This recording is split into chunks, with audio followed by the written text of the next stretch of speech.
kita lakukan, kita jalani, kita sedang membunuh orang-orang di sekitar kita, termasuk keluarga kita. Kenapa saya katakan begini, saudaraku? Kalau engkau dan saya hari ini tidak sungguh-sungguh memperkarakan bagaimana kau hidup, kalau hari ini engkau tidak sungguh-sungguh memperkarakan apa yang kau lakukan, sejatinya engkau seorang pembunuh manusia. Seberapapun kau miliki dalam hidup ini, apapun yang kau miliki dalam hidup ini, jangan sombong, saudaraku, dan jangan arogan di dalam hidupmu. Banyak orang kalau sudah memiliki, hidupnya sudah mulai mapan, kau sudah punya ini dan itu, kau hidup semau-mau dirimu sendiri. Dan ingatlah, saudaraku, apa yang kau miliki hari ini hanyalah sesaat. Dan belum tentu juga engkau dapat menikmati yang kau miliki. Kau punya mobil baru, kau punya jabatan yang baik, kau punya pekerjaan yang baik, belum tentu kau bisa menikmati, saudaraku.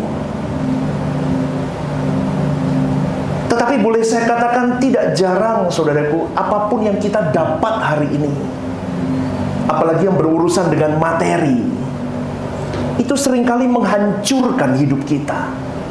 Itu seringkali menenggelamkan hidup kita, masuk di dalam penderitaan yang lebih dalam, lebih jauh dari apa yang bisa kita nikmati dari kita mendapatkan hal itu. Di sini saya mau mengajak kepada saudara-saudari. Tadi saya berkata di awal, janganlah jadi pembunuh manusia. Kita akan telusuri ini lebih dalam. Pernah nggak, saudaraku, engkau berpikir atau timbul dari benak hatimu untuk menawarkan jalan keselamatan kepada orang lain? Jalan keselamatan yang benar, yang membuat seseorang berhenti dari kepemilikan kuasa gelap dalam hidupnya. Kalau Anda punya rasa itu timbul dari hatimu, saya cuma mau berkata, action lah. Tangkap reaksi itu. Karena itu berkat yang melebihi keuntungan apapun kalau kau bisa lakukan itu. Tuhan Yesus di dalam Matius 16 ayat 26 berkata begini, apa gunanya orang memperoleh seluruh dunia tapi hilang nyawanya? Dan apakah yang dapat diberikannya sebagai ganti nyawanya? Berarti kalau kita mengerti hal ini, saudaraku, satu jiwa nilainya lebih dari harta di dunia jika dikumpulkan. Mestinya engkau dan saya melakukan pekerjaan ini bersama-sama untuk urusan Bapa dan urusan pekerjaan Tuhan dan urusan kerajaan Allah, yaitu mewartakan jalan keselamatan. Baik secara langsung seperti saya seperti ini langsung, atau secara tidak langsung. Bahkan di dalam ayat berikutnya, ayat 27 berkata, sebab anak manusia akan datang dalam kemuliaan Bapanya, diiringi malaikat-malaikatnya, pada waktu ia akan membalas setiap orang menurut perbuatannya. Perbuatan yang kita lakukan untuk keselamatan jiwa sesama kita, itu diperhitungkan Tuhan, saudaraku. Maka mulai pikirkan ini. Saya mengajak gereja ini, berapapun jemaat yang hadir, kita masuk di dalam proyek Tuhan yang tidak main-main, saudaraku. Maka dari itu dimulai dari diri kita. Kalau kau tampil pelayanan di sini bukan urusan baju jasmanimu, mau pakai model apa, warna apa, oke, itu penting, tetapi itu bukan terpenting. Yang terpenting adalah bagaimana keelokan spiritualmu. Apalagi worship leader, singer, pengkhotbah itu sangat membawa bagaimana engkau menaikkan ukupan itu di hadapan Allah. Saya bisa merasakan saudaraku duduk di situ dan saya kering. musik semua, harus hidup dalam kekudusan. Kalau engkau tidak hidup dalam kekudusan semua, kau tidak bisa membawa ukupan itu naik. Dan itu kering, saudaraku. Jadi hari-hari hidup kau tidak bisa hanya menyiapkan waktumu hari Jumat, Sabtu, Minggu kau hidup benar. Sepanjang hari 24 jam 7 hari, engkau harus jadi ukupan yang naik tiap hari di hadapan Allah. Kalau tidak, itu bukan teknik bernyanyi, bukan teknik berkhotbah, bukan teknik bagaimana memainkan musik, tetapi setiap sentuhan yang kau sentuh itu akan menjadi ukupan yang naik, dan itu hadirat Tuhan akan menyentuh setiap orang yang ada di situ. Dan itu dibutuhkan kesucian hidup tiada batas, saudaraku. Saya rindu kita semua punya di titik itu. Dimulai dari diri kita. Saudaraku, pikirkan betapa malangnya orang yang tidak diperkenankan suatu hari nanti untuk masuk di dalam himpunan orang-orang percaya yang memuji-muji Allah di dalam kerajaan Allah nanti. Betapa malangnya orang itu. Dan saudaraku, saya boleh katakan, dan mereka tidak lagi mendapat kesempatan untuk memperbaiki diri. Tidak ada lagi kesempatan. Dan betapa mengerikannya hari itu.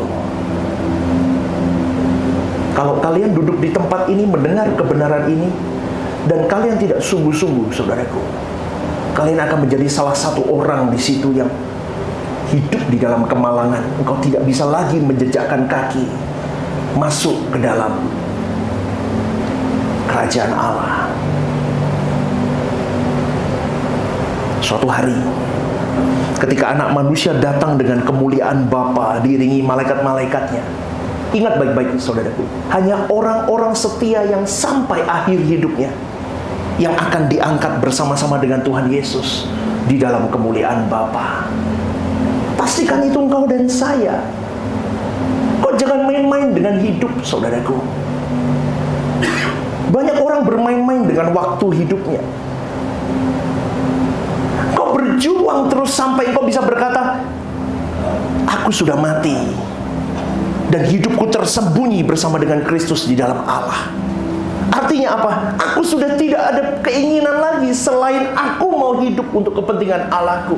Sama seperti Kristus. Makanya aku berkata apa? Aku sudah mati. Aku bersembunyi bersama dengan Kristus di dalam Allah. Artinya aku mau mengikuti.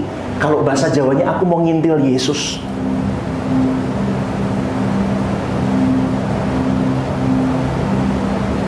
Tidak banyak orang sampai di titik itu. Banyak orang Kristen, tetapi tidak banyak orang jadi pengikut Kristus. Dan kalau, saudaraku,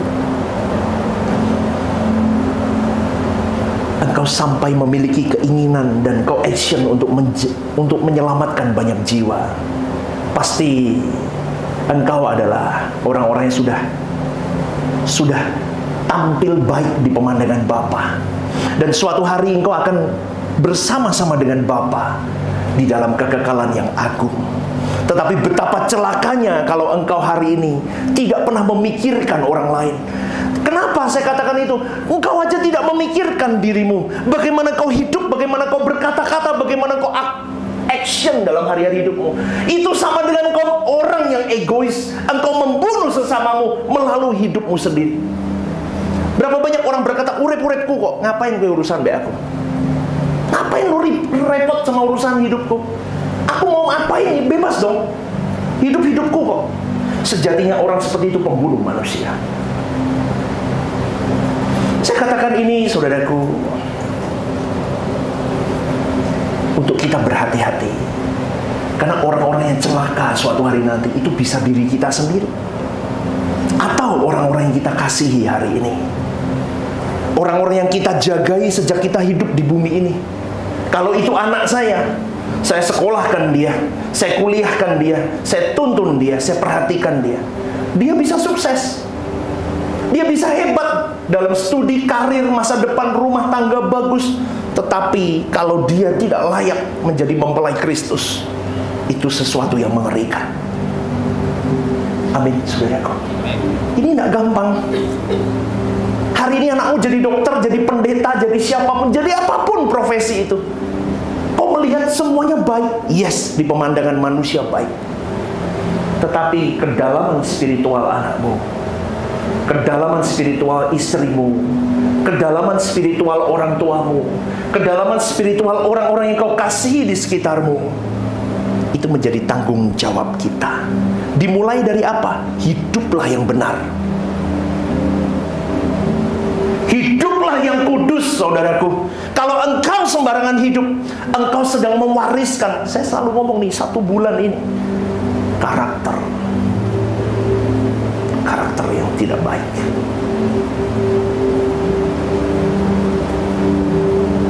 Dan sejatinya ketika engkau mewariskan karakter yang tidak baik, kau sedang mewariskan kerajaan maut dalam orang-orang yang kau kasihi. Karena banyak orang yang tidak sungguh-sungguh bertobat setiap hari. Mereka tidak sungguh-sungguh membenahi diri setiap hari. Mereka anggap remeh perkara rohani. Itu urusan pendeta, bukan, saudaraku. Itu urusan semua orang yang mau hidup di dalam Kristus, yang mau menghidupkan spirit Yesus dalam hidupnya. Banyak orang sembarangan dengan apa yang mereka lihat, sembarangan dengan apa yang mereka dengar, sembarangan bergaul dengan siapapun, sembarangan apapun mereka ucapkan, sembarangan apapun mereka pikirkan, sembarangan apapun menjadi perilaku hidup mereka. Dan itu banyak orang Kristen yang masih di level itu, saudaraku. Dan sembarangan kau pakai duitmu. Kau punya duit bukan duitmu, itu duitnya Tuhan. Dan kau sembarangan pakai talentamu. Itu talenta Tuhan titipin ke kamu. Itu bukan milikmu.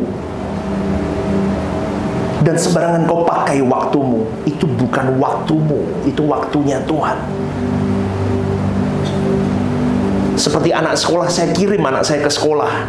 Anak itu saya minta dia sekolah, duduk di bangku sekolah dan belajar di sekolah. Betul, saudaraku? Bukan untuk kelayapan keluar. Sama, Tuhan meletakkan kita di dunia ini dengan satu hal, kita harus belajar di dalam sekolah kehidupan ini untuk semakin mengenal Dia.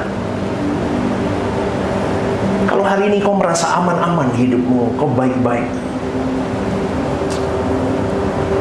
hati-hati, itu tipuan setan, saudaraku.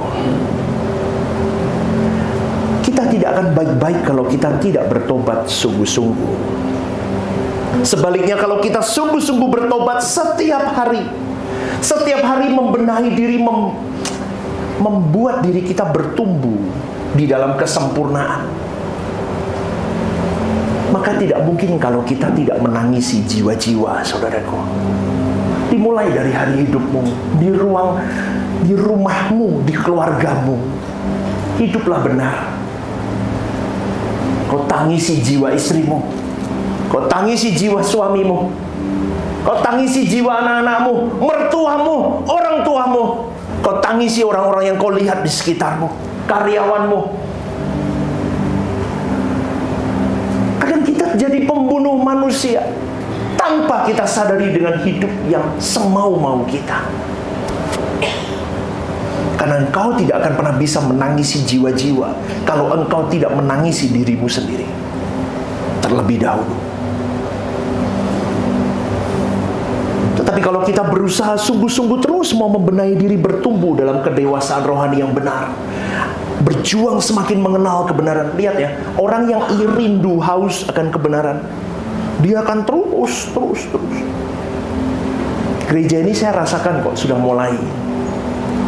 Ya, Kamis, doa malam, pendalaman Alkitab datang. Kadang kalau ada home masih datang. Wah, saudaraku, saya rindu anak-anak muda di tempat ini juga sama. Ya, kalau kau terus masuk di dalam kebenaran yang benar, yang semakin kau mengenal kebenaran, kau akan semakin melihat betapa dahsyat dan mengerikan kalau seseorang itu terpisah dari Allah, saudaraku. Tetapi di sisi lain kita bisa menghayati betapa dahsyatnya kalau aku, dan betapa indahnya kalau aku mendapatkan kesempatan untuk bersama-sama dengan Allah suatu hari nanti di dalam kemuliaan yang kekal. Kalau sudah sampai di titik itu, engkau tidak terikat dengan dunia. Karena setiap hari-hari hidupmu ada sekolah kehidupan. Hari Minggu ini, dari pagi kita di gereja, kau pulang dari tempat ini, ada sekolah kehidupan yang harus kau emban. Dan kau harus penuhi hal itu, saudaraku. Ada tuntutannya setiap hari. Setiap hari kita bisa berkata begini, I'm done, my Lord. Aku sudah selesai, Tuhan. Setiap kali mau tidur, saya bisa berkata, aku sudah selesai, Tuhan. Tanggung jawab hidupku, aku sudah selesai. Dosa-dosaku, aku menang hari ini, aku beres. Aku selesai. Aku sudah selesai. I'm done. Berani nggak Anda begitu setiap hari? Jangan menunda, saudaraku. Karena engkau belum pernah bertemu dan menghayati kemuliaan Allah. Maka engkau seringkali menganggap remeh itu. Coba kalau kau sediakan waktumu bertemu Tuhan, menghayati kemuliaan Tuhan, pasti kau akan takut dan gentar menghadapi Dia, saudaraku.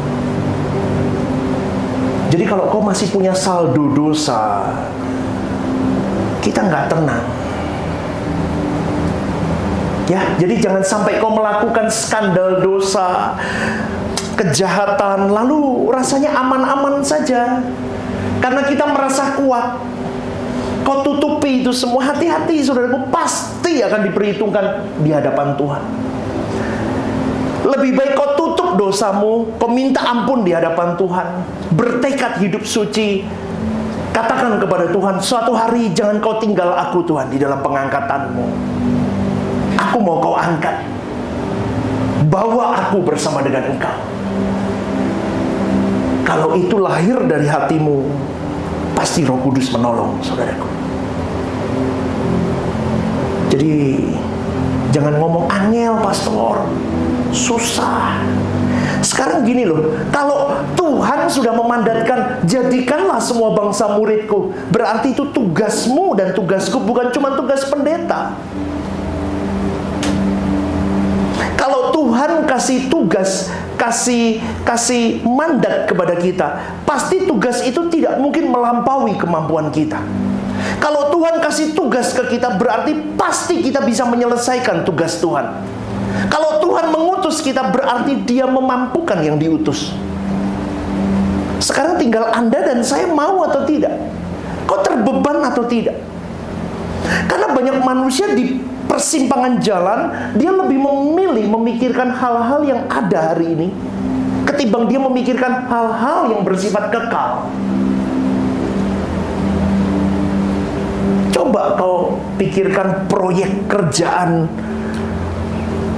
nggak bisa tidur kan? Nggak usah banyak-banyak dah. Kita mau ekspansi, buka bisnis saja kepalanya sampai nggak bisa tidur. Didiskusi sama istrinya, piye enaknya piye, dihitung, wah gini. Kalau modal segini, cuan segini, bersihnya segini, muternya berapa tahun, balik modalnya berapa lama, wah bocuan ini, cuan. Coba, tapi kalau Anda pernah memikirkan untuk bagaimana menjangkau jiwa, orang tahu. Kenapa? Menjangkau jiwa banyak bocoran. Amin. Lu bener loh. Menjangkau jiwa pasti bocoran. Bocoran itu tidak untung. Siapa yang mau terbeban di situ? Hanya orang-orang yang berkualitas, yang segelintir itu yang mau memikirkan ini.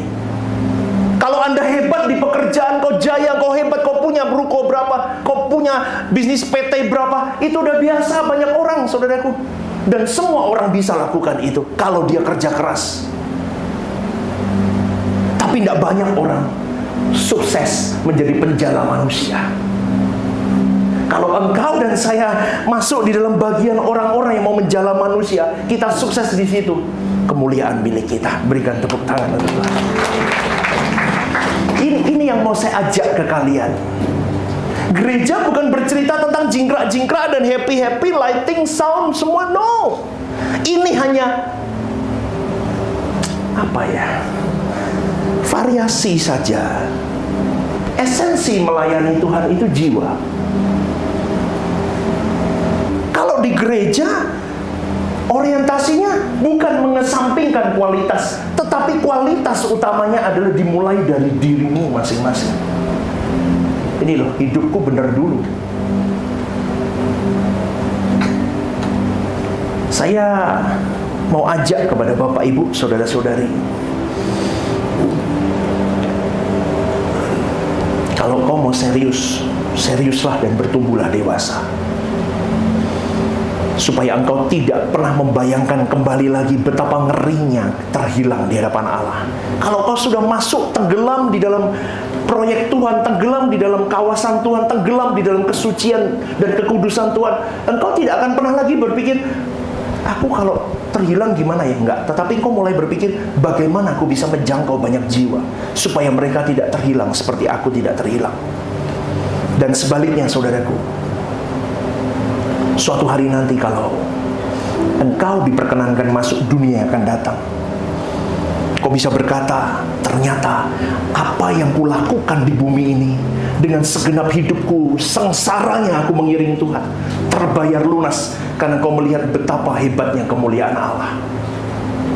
Dan hari ini jika engkau berkata, aku tidak mau bersusah-susah tentang Tuhan, aku tidak mau bersusah-susah tentang kerajaan Allah, suatu hari nanti engkau akan menangisi hidupmu dan engkau berkata, betapa mengerikannya ternyata kekekalan di dalam kegelapan itu.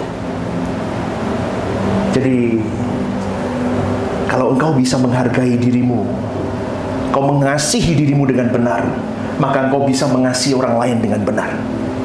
Amin, saudaraku. Matius 22 ayat 37 sampai 40, Tuhan Yesus berkata begini, kasihilah sesamamu manusia seperti kamu mengasihi dirimu sendiri.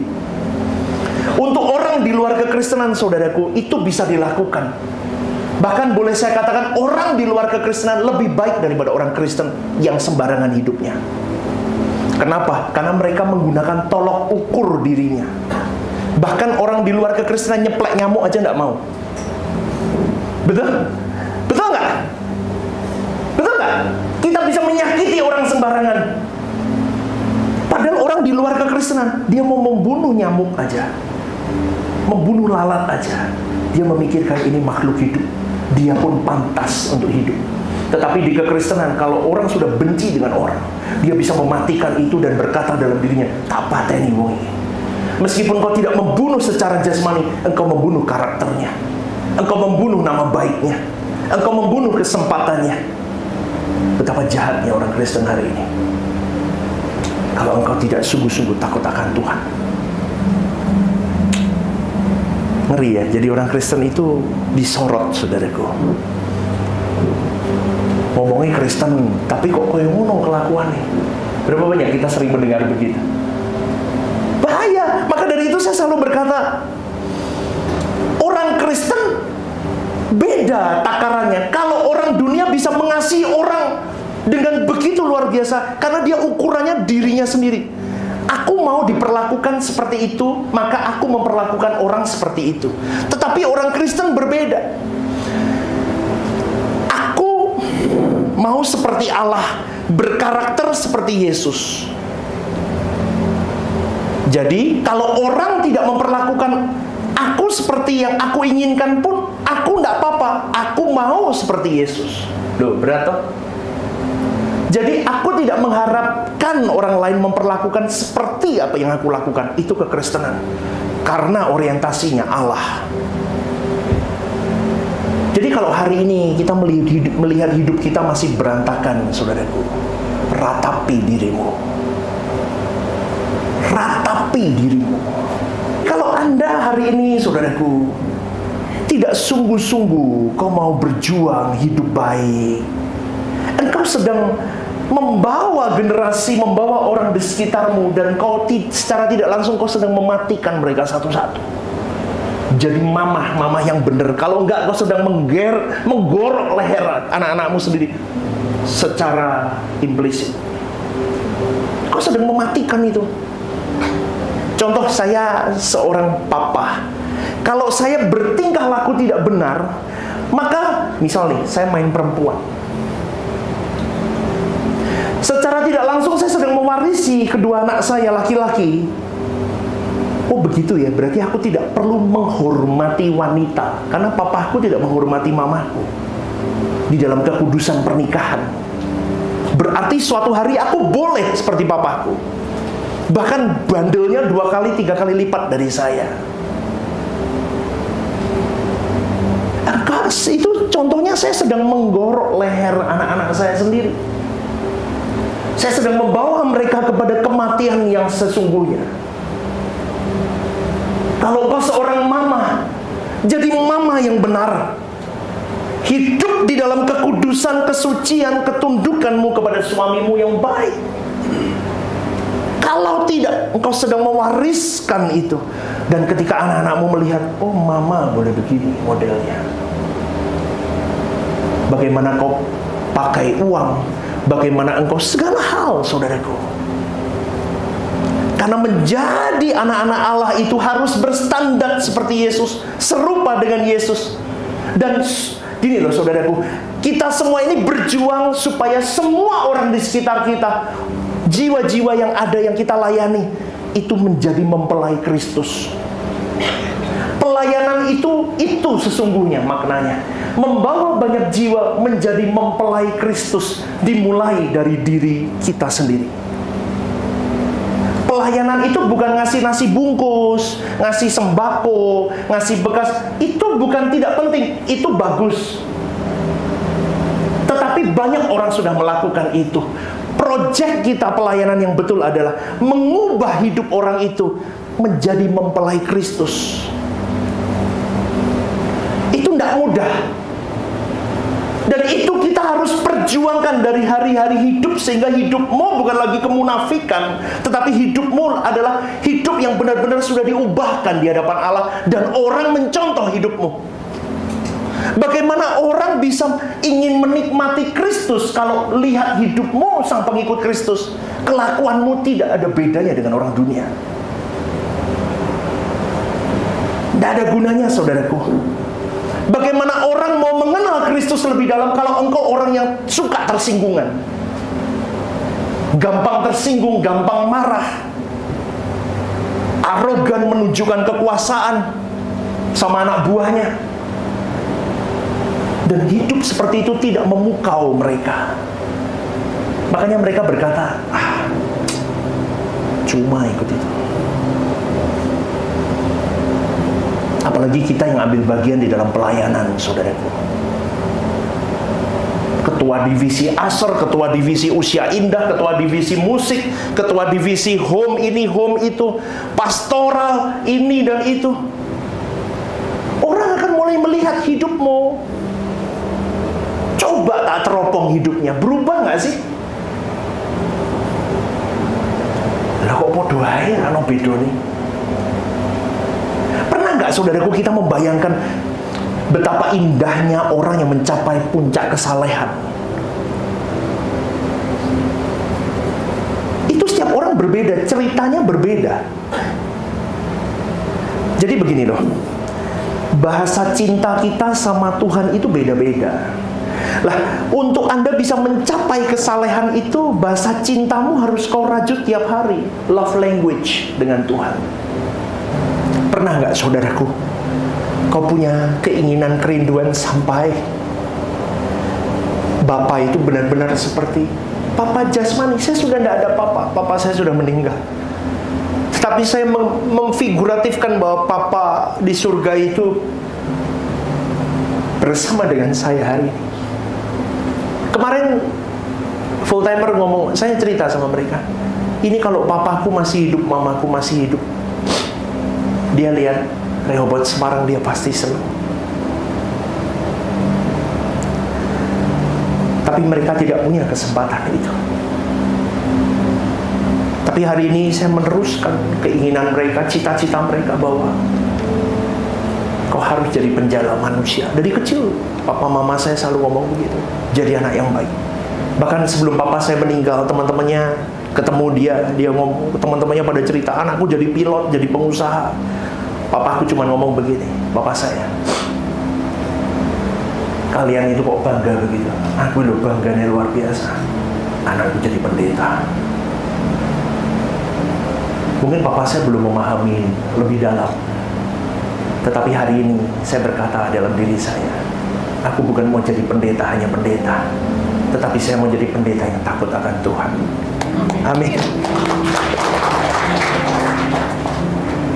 Saudaraku, bagaimana engkau bisa mencapai kesucian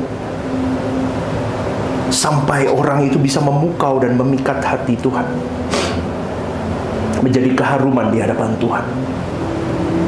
Kau harus berjuang sampai aku bisa memancarkan keharuman di hadapan Allah setiap saat, sampai Bapa bisa berkata, aku menikmatimu anakku, engkau kesukaanku. Itu tidak gampang. Tetapi kalau Abraham bisa, kita lebih bisa dibanding Abraham. Karena Abraham dan tokoh-tokoh perjanjian lama belum pernah mendapatkan kasih karunia. Tetapi hari ini kau dan saya memiliki kesempatan lebih daripada Abraham, lebih daripada Nuh, lebih daripada Daud, lebih daripada siapapun di tokoh-tokoh di perjanjian lama. Karena engkau dan saya diberi voucher keselamatan, dan itu bisa asal kau mau lakukan itu. Punya nggak cita-cita untuk kau jadi mempelai Kristus? Kekristenan harus punya cita-cita itu. Kalau nggak sampai. Saudaraku, sekali lagi, kau boleh punya banyak cita-cita, tetapi hal yang terpenting adalah kau harus punya cita-cita menjadi mempelai Kristus. Pernah nggak timbul dalam hatimu, gimana ya mempelai Kristus? Berarti kalau aku menjadi mempelai Kristus, aku harus menjadi mempelai yang perawan, mempelai yang tidak mendua hati, mempelai yang tidak selingkuh, mempelai yang tidak berbuat curang kepada Kristus. Tetapi bagaimana kau teropong hari hidupmu hari ini? Adakah aku layak hari ini dengan kondisiku? Aku layak menjadi mempelainya? Betapa kecewanya Tuhan ketika dia menemukan banyak orang Kristen yang tidak layak jadi mempelainya. Seperti dia mengatakan dalam Lukas 18 ayat 8, dia berkata, kalau anak manusia itu datang, apakah dia mendapati iman di bumi?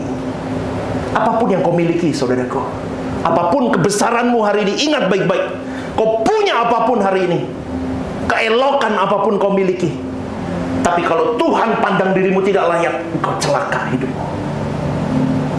Kau celaka hidupmu. Saya pun katakan, saya mau jadi pendeta apapun, Tuhan percayakan apapun, kalau aku tidak punya kelayakan di pemandangan Bapa, celaka hidupku, celaka aku. Dan tidak patut seharusnya seorang pendeta seperti saya bisa memberitakan kebenaran, tetapi hari-hari hidupku penuh dengan kemunafikan. Lebih baik orang seperti saya kalau hidup dalam kemunafikan, dimatikan dan tidak pernah tampil di bumi ini. Tetapi kalau hari ini, saudaraku, kau sudah mendengar kebenaran ini, jangan main-main dengan hidupmu. Cita-citakan untuk engkau mencapai kesucian. Cita-citakan itu sampai Tuhan benar-benar terpikat dengan kau. Tuhan kalau terpikat itu, lihat ya, tokoh-tokoh Alkitab ya, yang membuat mereka memikat Tuhan itu sampai kayak Daud. Lihat Tuhan kayak apa sama Daud, ya nggak? Karena Tuhan terpikat dengan hidup Daud. Daud yurak lurus-lurus banget, betul nggak?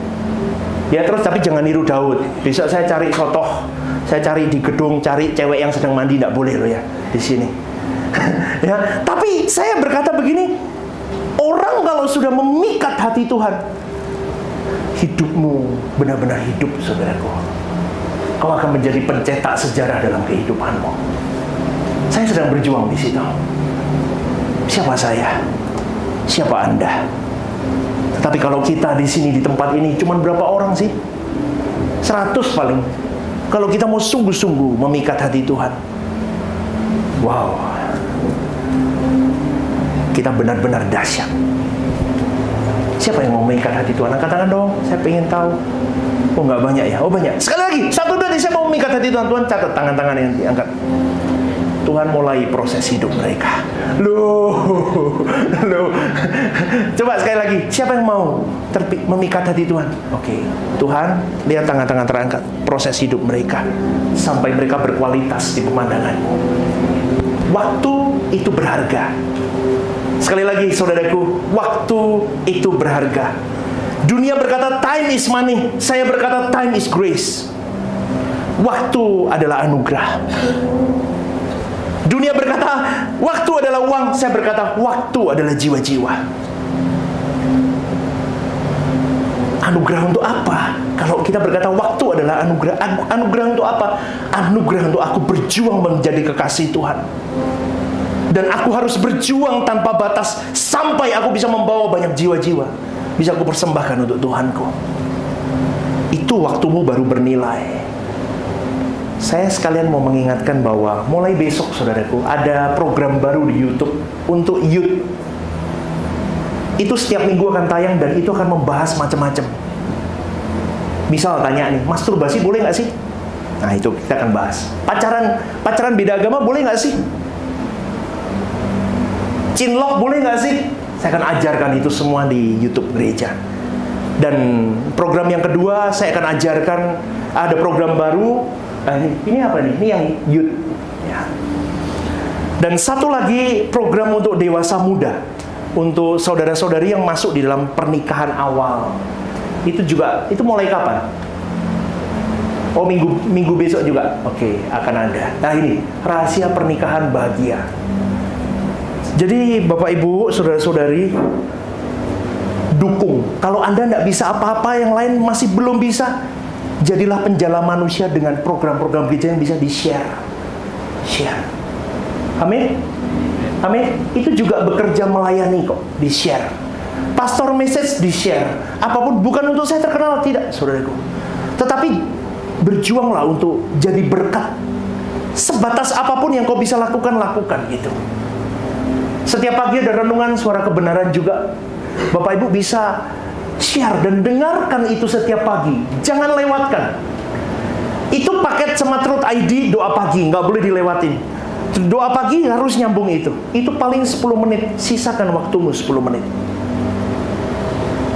Kau harus dengar itu. Ya. Jadi time is grace ketika engkau mengisi hari hidupmu dengan hal-hal yang bisa membawamu terus berjuang sampai di titik kelayakan engkau menjadi mempelai Kristus. Dan pelayanan yang sesungguhnya, saudaraku, berangkat dari pengalaman pribadimu dalam hubunganmu dengan Tuhan hari-hari.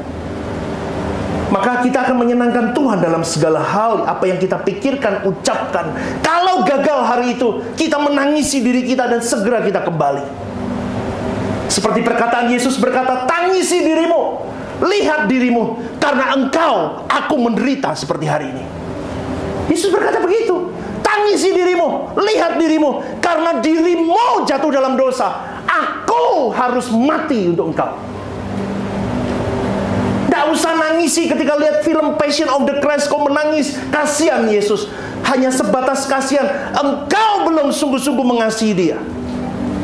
Kalau engkau sungguh mengasihi dia, saudaraku, engkau mau menderita seperti dia menderita. Dengan cara apa engkau menderita? Bukan fisik, tetapi engkau menderita dengan mengikuti apa menjadi teladannya. Matikan dagingmu. Kau di gereja dengar firman yang berkualitas, tapi akan hilang dan lenyap firman itu. Benih itu akan mati kalau engkau tidak sungguh-sungguh menyimpan dan merawatnya dengan baik. Kau pulang dari tempat ini hilang. Kau tidak mau berubah. Seperti benih yang ditabur dimakan burung, selesai. Saudaraku, respon yang benar terhadap firman itu akan membawa dirimu menjadi pribadi yang benar di pemandangan Allah. Kalau engkau menjadi pribadi yang benar di pemandangan Allah, engkau akan memiliki beban terhadap jiwa-jiwa. Seperti Tuhan memandang jiwa-jiwa yang terhilang. Perasaan itu yang kita miliki. Jadilah salah satu pribadi yang benar-benar berani menyalipkan kesenanganmu, berani berkorban untuk Tuhan. dimulai dari hal-hal kecil. Apa contoh orang berkorban untuk Tuhan? Bangun jam 5 doa pagi. Amin. Bangun jam 5 pagi, korbankan tidur enakmu. Duduk dekat kaki Tuhan. Itu kau mengasihi Dia, mulai. Jangan ada lagi yang kau sisakan dalam hidupmu untuk dirimu, waktumu, tenagamu, kemampuanmu, apapun itu. Karena pertumbuhan kedewasaanmu ini akan memberikan dirimu beban untuk proyek Tuhan, beban untuk proyek Tuhan, yang akhirnya bukan hanya pikiran, perasaan, tenaga, uang, nyawa sekalipun yang kita berikan kepada Tuhan, tetapi semuanya kita berikan selagi masih ada kesempatan. Giving my best untuk Tuhan kita. Berikan tepuk tangan yang terbaik. Kita bangkit berdiri, saudara.